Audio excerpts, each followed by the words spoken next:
It was Father's Day. We were driving down the turnpike, and we decided, let's go get a ticket, and it's a Mother's Day gift. And I said, that sounds good. And it turned out to be a $500,000 ticket. Or not. A scratch-off turned rip-off for one very unlucky lady. Kelly's Court is back in session. On the docket today, Florida's Anne-Marie Curcio thought she won a $500,000 jackpot on one of those scratch-off tickets. She goes to cash in, she and her husband all excited, and then she's told the winning ticket isn't worth the paper it is printed on. The state telling her, sorry, it was a misprint. So, should it have to pay her the money? Let's ask our panel, Fox News legal analyst and host of Cops and Cases on FoxNews.com, Kimberly Guilfoyle, and former prosecutor Jonna Spilbor. Who hasn't bought one of these scratch tickets, right, or at least had one bought for them, where you scratch it off and you win? Can you imagine seeing $500,000 winning and then taking it to the place you bought it, or any place, and being told it was a misprint, Kimberly? Oh, I would get my freak on, okay? Right? Seriously, I would freak out.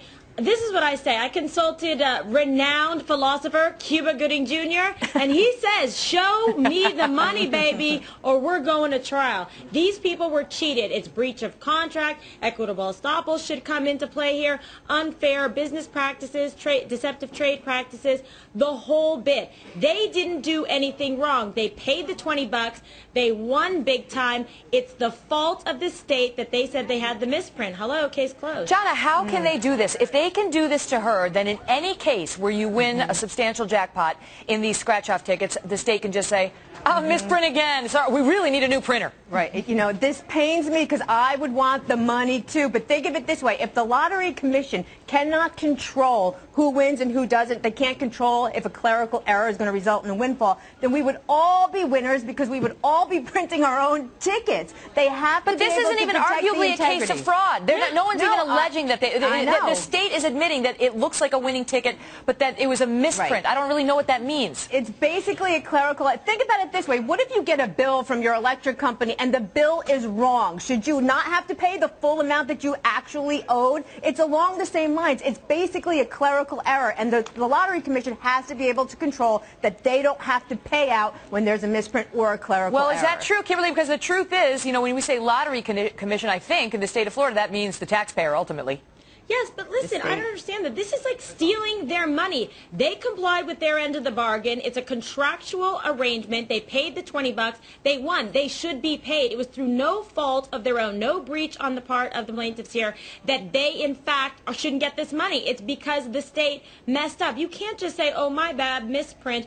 Really? They also didn't have any kind of disclaimer. They have a duty to warn and let the consumers know that perhaps there's been misprints or problems in the past. That's true. It's one thing if you buy the little lottery ticket and on the back it says sometimes there are misprints and this ticket is bought, you know, subject to the approval of the Florida Lottery Commission to say whether it's real. According to her complaint, none of that was on there. And so this poor woman, by the way, her husband just died in the midst of this legal battle. This poor woman buys this thinking, if I win, I legitimately win. That's what we all think when we buy the scratch-off ticket, Jonna. Right, and I agree. That's probably her best argument. The only thing I could say to counter that is, would she have not purchased the ticket if it had fine print that said, oh, by the way, if we misprint, you don't win? She still would have purchased the ticket anyway. What about that? Now, do we have the picture of the lotto ticket? She's keeping the actual lotto ticket, like in a bank, in a safe deposit box. But we've got, this is like the photocopy of it. And she says, she scratched it off. She saw the winning numbers on the ticket. They were 28, 1, 12, 32, and 2.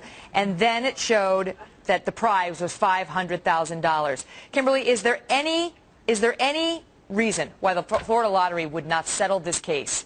No, and guess what? This was a $20 gift from the husband for his wife on Mother's Day. Oh, please. We don't even need to resurrect Johnny Cochran on this one to take it to the jury. When this is put in front of a jury and they say these cheaper McCheapersteins from Florida not paying this poor woman the money and her husband's dead, they're going to lose big time. Settle the case. Yeah, I completely agree. It'll cost way more than $500,000 to go to trial anyway. All right, Kimberly and Jonna, good debate. Word to the wise when you buy those scratch-off tickets. One final word for our viewers. This is just wrong. How is she supposed to know whether this is the truth or whether this is a state that just doesn't want to pay? How about the state pays for its own mistake? No disclaimer, no warning, no fair. More in a moment.